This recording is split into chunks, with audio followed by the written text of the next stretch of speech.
longevity is misunderstood because there's actually a third span. And there's research supporting this. The third span is the span of human flourishing. There was a meta-analysis of over 300,000 people, and they looked at those people who lived according to having important and meaningful relationships, people who felt a sense of joy and purpose, and those people had less inflammation, fewer chronic diseases, and lived longer. So longevity, thank you for asking the question, is health span, lifespan, and the third span of human flourishing. Welcome to another Finishing Strong podcast. If you haven't joined us before, Finishing Strong is dedicated to helping people transition from working full-time to something else and to integrate their faith with their new purpose. I'm happy to be joined today by Barbara Waxman. She is the founder of the Odyssey Group and is a highly sought-after longevity and leadership advocate, advisor, coach, keynote speaker, and author. Barbara's body of work at the intersection of coaching, leadership, adult development, and longevity translates cutting-edge science and collective wisdom into practical frameworks. Her mission is to help people in the institutions that serve them understand and act on the dynamics and potential of an aging world. She popularized the term Middlescence as a modern life stage through her book, The Middlescence Manifesto, and is advancing the third span, which is longevity's next frontier. Her upcoming TEDx Boston, called Unlocking Longevity 2025 talk, explores how we can make longer lives fully lived lives. Barbara is an advisor to the Stanford Center on Longevity and is a master faculty member at Modern Elder Academy, which is where I met her. So I know you will enjoy joining me today for the podcast.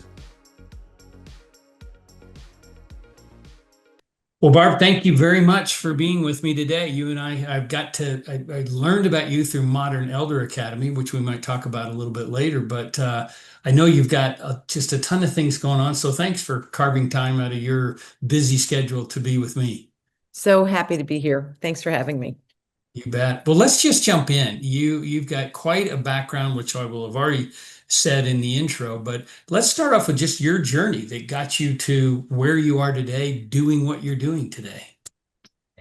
So I'm almost 63 years old, so it could take a while. Everyone get a seat. Take a seat. Okay. My journey started in my longevity journey in a nursing home of all places. My dad used to take me with him when he would go to volunteer as a physician, and I would roam the halls. And I think that's where the spark came, because whether I'm not smart enough or didn't have the DNA, no one told me not to want to go to a nursing home, to be scared of older people, and all the rest. Instead, I'd roam the halls at 6 or 7 years old, and people would see me and say, "What's a nice girl like you doing in a place like this?" And I would get such positive reinforcement, of course. They loved having a little girl in there. And I always went back, and I thought it was just fascinating, and their stories were great. And so throughout college, I worked as a recreational therapist at that nursing home in Brooklyn, New York, and got into the field of what we used to call aging when I was in college before the internet. Remember those days? And I would have to travel an hour to a larger university to go through their stacks. Remember stacks in the library? I do. Find the Journal of Gerontology, which of course was buried. So I have been in the field since it was in its infancy, I guess you could say. And after college, and then worked in the business world for a while, and realized that I loved strategy, and I loved visioning, and I loved entrepreneurship. And took all those things, went back to grad school, and got my degree, master's in gerontology. And since then, my career has evolved. I used to consult with architects and all kinds of professionals in the space of aging from their different vantage points. And then it wasn't until I was in my 40s that enough people asked if I would coach them. And this was over 20 years ago. And I thought coaching sounds kind of soft. What is this? It also was relatively new and unknown. And I recognized that there were no master's level gerontologists and certified coaches in the country. And it's such an important and powerful skill set that now most of us are familiar with. So I've been coaching as the modality in which I share my expertise in what we now call longevity, which is much more aspirational. So that probably covers your question. I could go on and on. Yeah, but tell us about gerontology, because I always think of it as someone that's just maybe working at a facility, working at a home, working at Right. some place where it's only surrounded by older adults. But you're doing so much more than that. What is it today? So we're used to hearing about child development specialists, right? Do you remember those books? For those people listening with kids, my 2-year-old, my 4-year-old, we had all Yeah. these developmental stages. Well, the truth is, just because we're grown-ups doesn't mean we know how to be grown up. A gerontologist is someone with an expertise in the multidisciplinary lens of aging and longevity.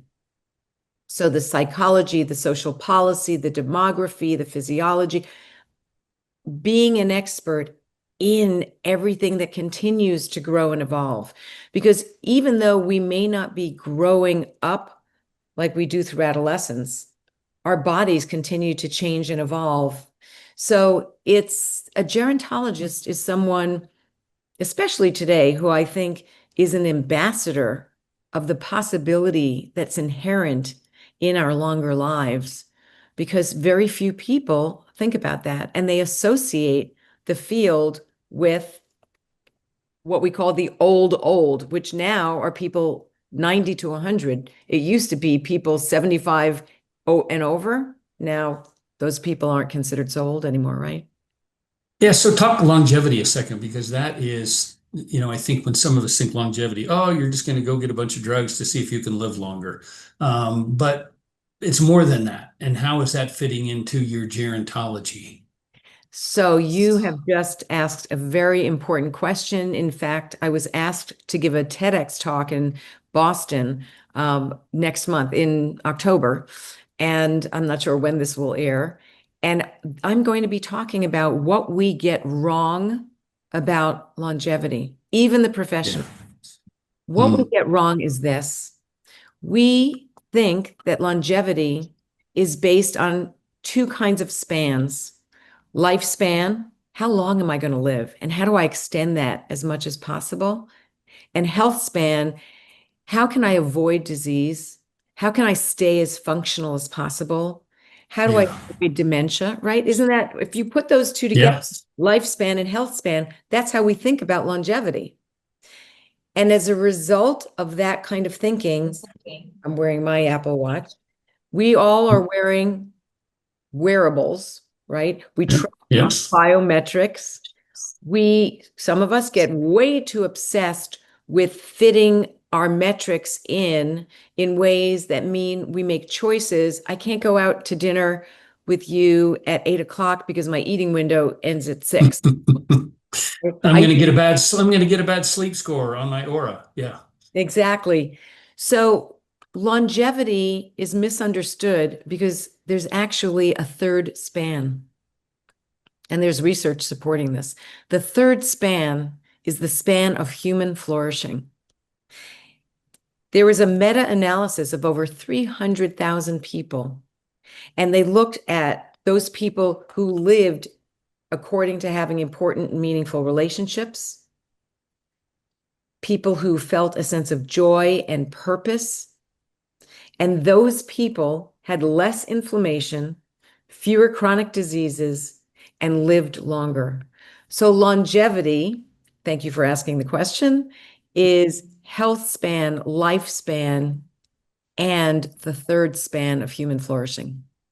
Wow. Wow. Well, can't wait for your talk. We'll point people to that when it comes up. Let us know for sure when it actually airs. But look forward to that. Thank you for that kind of breakdown. So you're known, I think, for kind of two terms that most people don't know about. The people that listen to my podcast probably don't hear these on a regular basis. I think those of us who live in this space have heard you and have heard people refer to this, but middle essence and preferment. So let's just start with middle essence. And you define it in your book as a transformational period between the ages of 45 and 65, maybe now a little longer than 65, marked by an increased desire to find or create greater meaning in one's life, often accompanied by physical, social, and economic changes. It is a turning point from which adults continue to develop and grow, a life stage created by increased longevity patterns in the 21st century. Help us understand that a little bit more. So in 2015, about 10 years ago, I became an empty nester. And in fact, before that, my husband and I had planned, what are we going to do so we're not freaked out by this new stage? And so we decided a gap year is wasted on youth. So we took a gap year and we moved to Italy. And it wasn't a vacation. It was a very purposeful time. And I was there partially to write a book. And I knew there was so much to learn, both from getting the perspective away from our own country and the ways that in which I live, and also to reflect on the qualitative data I had gotten from the 15 prior years of coaching and the quantitative data and analysis in the field of gerontology and science. So we took that year, and what I recognized is that the 30 years that we all are used to hearing about being added to our life expectancy since 1900, right? Our default thinking is we're older longer. I'm going to be old for a long time. But that is not lived experience. People find that there's this whole midlife that didn't really exist before. And it started to get recognized in the 60s, 1960s, when advertisements got really popular. Television was in everybody's home. And it caught on really because advertisers said, fear sells. So let's have a midlife crisis. Harley Davidson, right, recreated itself. Sure. So now you see guys on their motorcycles with gray hair or not flying down the street. So we came to understand midlife as crisis, and I unpacked that and recognized that there's another stage that midlife has a lot in common with. Here are the commonalities. Hormones change, bodies morph, relationships shift, and there's an identity questioning. I'm not young, but I'm not old. Adolescents share that. And adolescence was only named in the early 1900s by a psychologist named Stanley Hall, who recognized it was time for this stage, mostly so kids would stay in school, and due to all kinds of labor laws, we have to identify these kids. So in 2015, I said, it is time to recognize that middlescence is actually a second adolescence. We live long enough to have our hormones change, our bodies morph, this time not in such awesome ways. We have more relationship transitions in midlife than any other time. We have fall in love for the first time. Some of us break up. We're empty nesters. We're entering new careers. We're leaving careers. I mean, we're caregivers. I could go on and on. Yeah. And then we have this identity crisis. I'm not young anymore, but I'm not old. So adolescence is a time where people are allowed to say, this is a reckoning, and I'm going to figure it out. And so my passion is helping people recognize if you can name it, you can tame it, and to have some of the tools to help them. So that's the middlescence piece.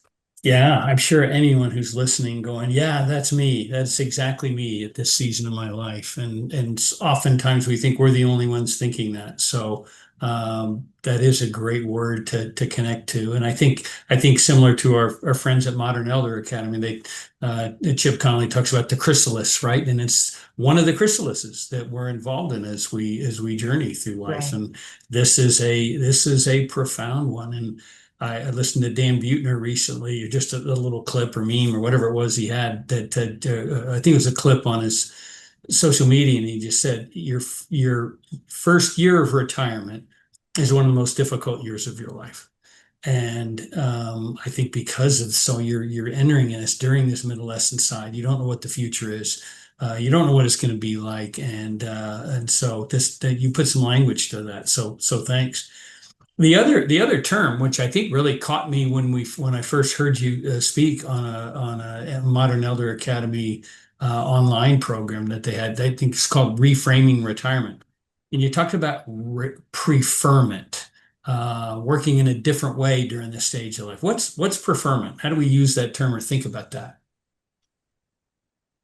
To understand why preferment uh, is a more accurate representation of what we're looking for, I need to go back a few decades and just give a tiny primer on how retirement started. In 1935, during the Depression, we needed to move people out of the workforce, right? There weren't enough jobs. And so there was no Social Security before that. People didn't retire. Retirement didn't really exist. People worked until they couldn't. They worked until they were caring for other family members, younger or older. And it just wasn't a goal. It wasn't really a thing in that way. So it was enacted as the third uh, leg of the stool. Pension, savings, and Social Security would help people. Well, people didn't really know what to do with it. And a while later, Del Webb, if anyone's familiar with that Yeah, name, yeah. thought, I'm an entrepreneur. Entrepreneurs look at problems and find opportunities, right? So Del Webb said, if you don't know what to do with retirement, I'll tell you, retirement equals leisure. And he opened up Leisure World, Sun City, all those kinds of places opened up. And Hmm.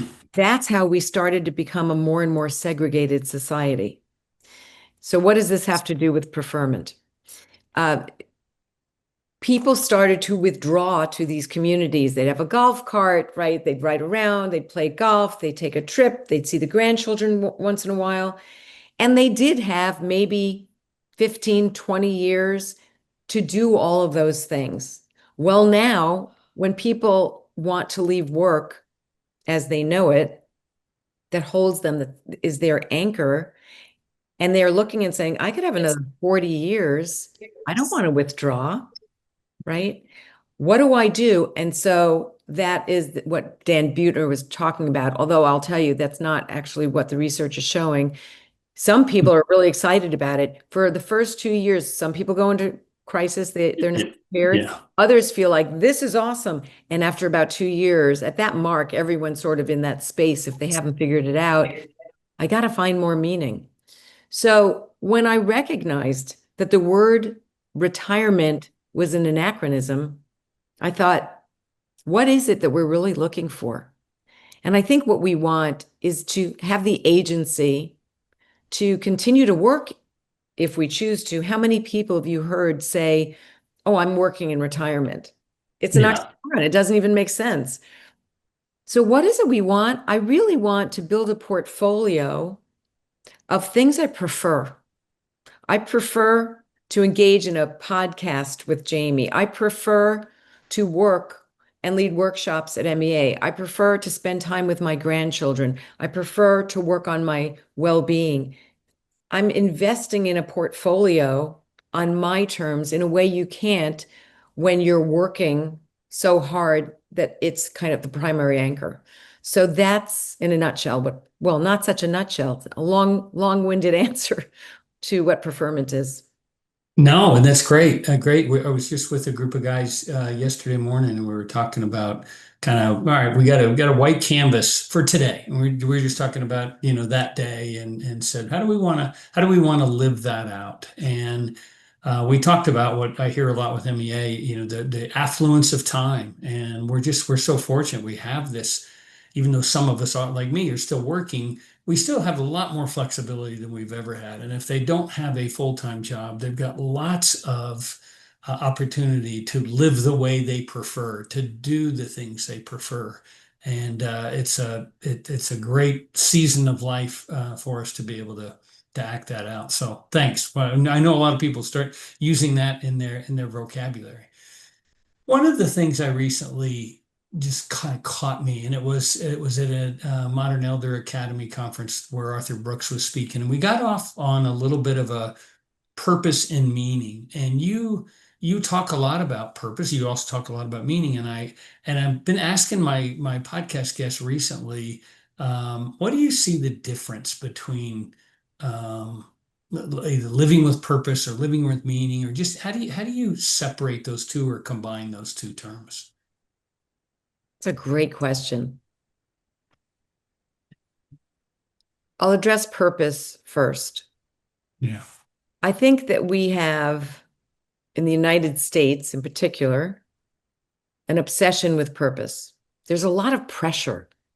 The whole idea, and I don't know if this was said at your workshop, but the purpose of life is to live a life of purpose, shuts people down. Because Yeah. they end up saying, I'm too selfish. First of all, I don't want to live only for others. We deserve to have a rich life and spread joy or whatever we want to share in the world in our own way. So this being stuck on purpose has to stop. Purpose is the wind beneath your wings. And there are two kinds of purpose. One, and the one anyone here who's feeling like, I don't know what my purpose is, start with little p purpose. I think of those as the breadcrumbs leading to your big P purpose. Little p purpose are those things that will make someone else smile, that will make you smile. So if I am having a day and I'm not feeling up, I'm going to try to find something that brings me joy. And that is my purpose. I may go in my garden. I may go for a walk. I'm in the Bay Area, look at the Golden Gate Bridge. Those pieces of little p purpose make the world better because it can make us better. And eventually, those lead to some sense of, you know what, I'm ready to do something more. I'm ready to have a big P purpose that guides my life. So clearly, part of my big P purpose, to your early question, as a gerontologist, is to be an ambassador representing and educating and inspiring people for everything that we say we want to live long, but how do you live long and well? Mhm. So that's part of my big P purpose. Years ago, when I was working and my kid, I have three kids and they were middle school and younger, my daughter became very ill. And I had been a working mom who always struggled between how much I work and how much I am at home. And it was always a struggle. When Jill became sick, my big P purpose was clear. So sometimes it comes in your way. Everything else dropped to the wayside. And for 2 years, and she, by the way, had just had her second baby. She's healthy. And a lot of it, I think, has to do with I having to go out of the traditional medical system in order to find what eventually worked for her. And Mm. it got me into integrative medicine and lifestyle medicine. But sometimes purpose hits you upside the head. You have to be present to hear the message. Mm. So there's big P and little p purpose. Purpose is what you feel on the inside that you express on the outside. Meaning is, I would say, the internal sense and sensibility you have with a purposeful direction. Does that make sense? Yeah, yeah. When I heard the two terms together, I connected with meaning kind of in a visceral way, and which would make sense over what you just said as the divine the definite your definition of it, and so. while I talk a lot about purpose and while I see people talking a lot about purpose, I really do believe people are looking for meaning in their life. Purpose comes along. You said it's the wind under the sail. Some of it's very natural. It floats, it changes. But I think I can have in this season, I can have meaning in lots of different things. It may be meaning in a relationship. It may be meaning for how I'm just going to spend the rest of my day. But it's still for me, it still is something that I will pursue with intention. I want to have when we have people come over to the house for dinner, I want to have conversation that has meaning. Doesn't Mm. have anything to do with my purpose, but it does have a lot to do with how I want this conversation to go, how I want to spend time with them. Mm-hmm. You know, you just gave me an idea, and I hadn't thought about it in this way. There's a directionality in a way. I think we all want to figure out our purpose, but meaning may be the first step. We want to give short shrift to that internal part because it's internal and the American way is to go, go, go, go at how busy are you? So what am I doing? What's my purpose? Whereas meaning, there's a friend of mine, David Rich.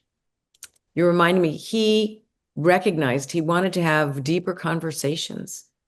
And he started a company called Palabra, and they create Jeffersonian dinners where there's a question that's sent out ahead of time. And it's fabulous what he's doing. And it came from exactly what you're saying, Jamie, this sense of I want meaning. And for me, part of what that looks like is a dinner conversation that's stimulating. And Yeah, that came as purpose. yeah, yeah. By the way, if you ever want to go to Barcelona, ask David Rich. He's a great.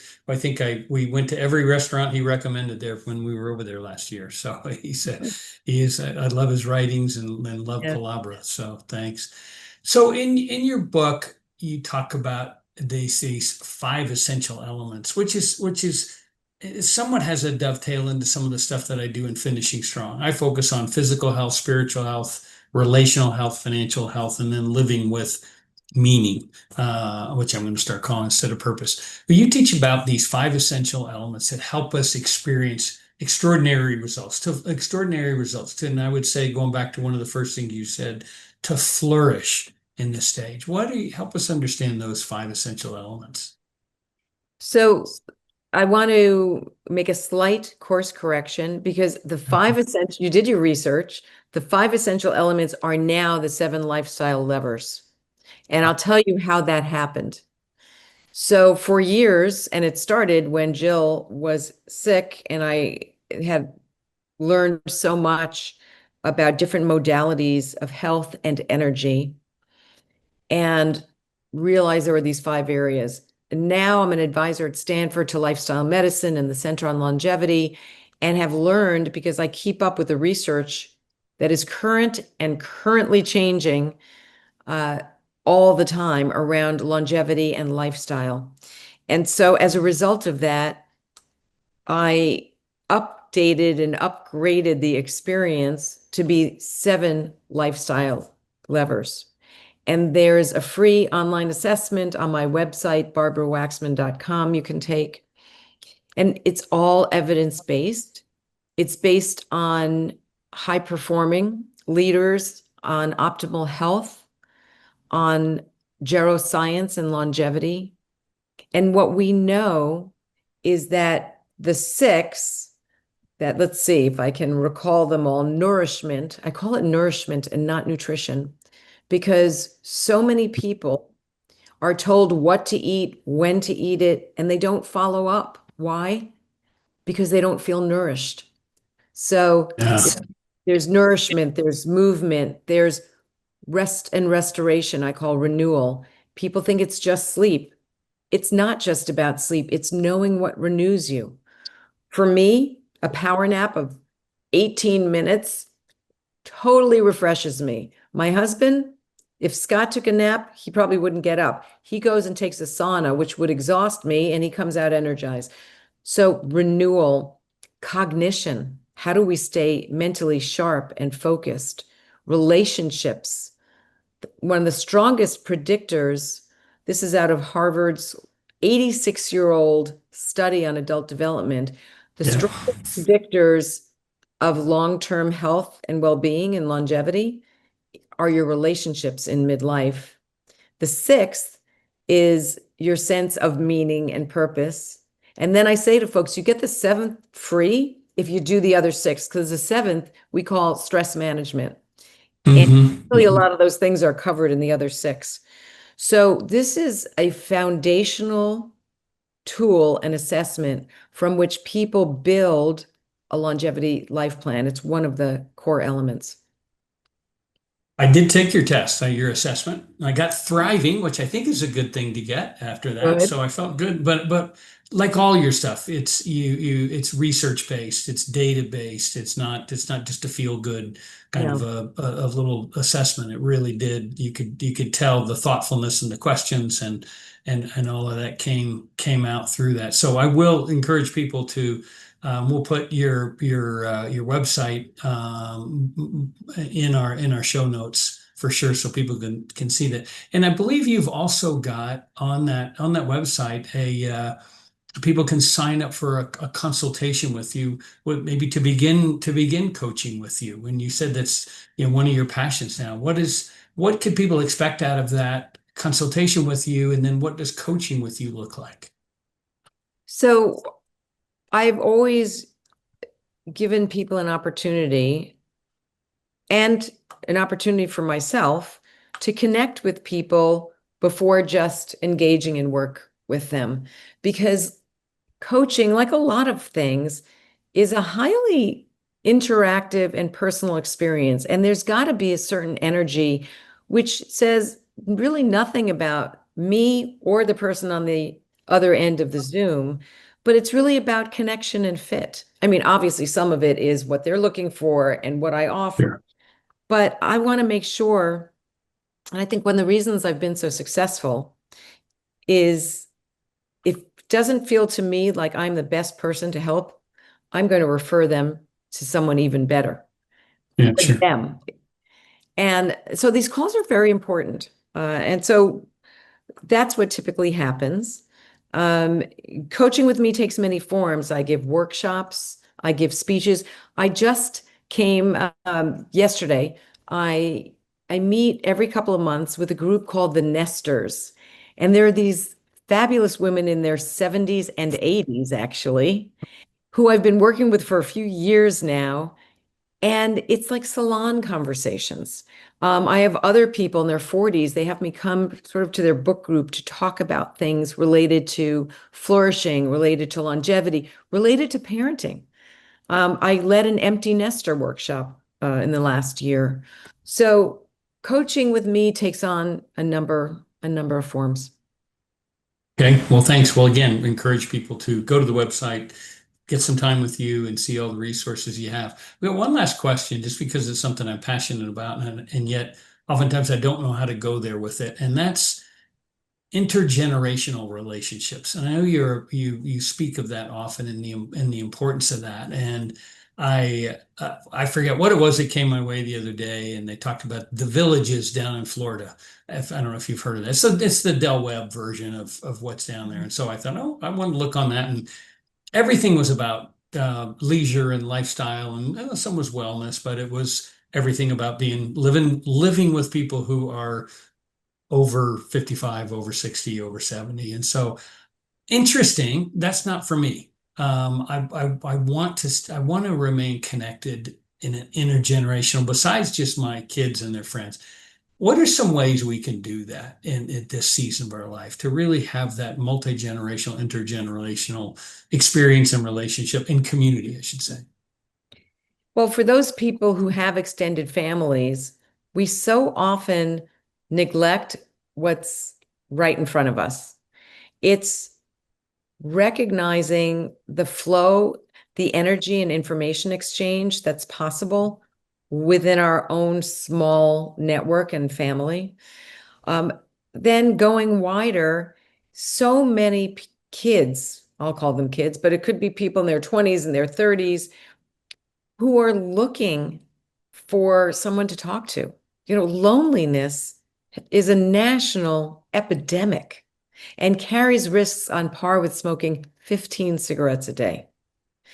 So intergenerational relationships are fulfilling for everyone, and far too many people who are middlescents start to think, oh, well, younger people wouldn't want to talk to me. And I can tell you that's not true.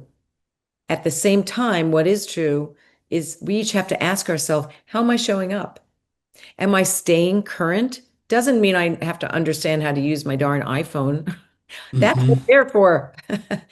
But can I speak to current things that are Yeah, interesting to exactly. them?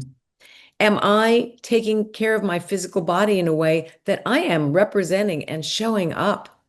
So I think we have to look at first the relationship with ourselves and work on our mindset and the 7 lifestyle levers, and then look at our families, in our communities. There are plenty of volunteer opportunities, and in the workplace. People, I hear all the time, I also do executive coaching. I'm tired of managing my kids. And Mm-hmm. from younger people in the workforce, I'm tired of reporting to my mother, when of course they're not at all related. Some of it is breaking down those walls and talking about what they share in common and how they complement one another. So those are just a few ideas. I think multi-generational, intergenerational relationships are just so rich. Yeah, yeah. My wife and I have chosen to stay in the same house we've been in for 30 years because we've got the people across the street are having a baby. The people next door have 2 little kids. The school bus stops in front of our house. We want all those dynamics and at least for us, it's not for everybody, but for us, we don't want to retreat and just live with people who are in our same season. Right. Well, Barbara, thank you very much for your time today. There's so much, gosh, we could spend hours as you have in lots of different formats and forms. What's coming up for you? Where else can people find you here in the next few months? Where are you speaking? What are you doing that people can begin to look for? So I think I mentioned I'll be in Boston in Yeah. October giving this TED Talk. I'm going to be teaching at Modern Elder Academy on their Santa Fe campus, an unlocking longevity life plan workshop with the CEO. So that'll Oh, be great. really exciting, and a few other things that'll be on my website. So Great. Yeah, we should maybe plug MEA. What is it? MEAwisdom.com is yeah, the website for them. So you can find lots of different things that are coming up in the space we're talking about. So thank you very much. Really appreciated your time today and look forward to spending time with you in the future. great. Thanks for having me. You bet. Thank you for joining our podcast today. If you want to learn more about Barbara, go to barbarawaxman.com. On her website, you can take the 7 Lifestyle Levers assessment, sign up for her newsletter, and if you're interested, arrange for an introductory session for potential coaching with her. If you want to learn more about finishing strong or are interested in retirement coaching, contact me through my website at finishing-strong.org.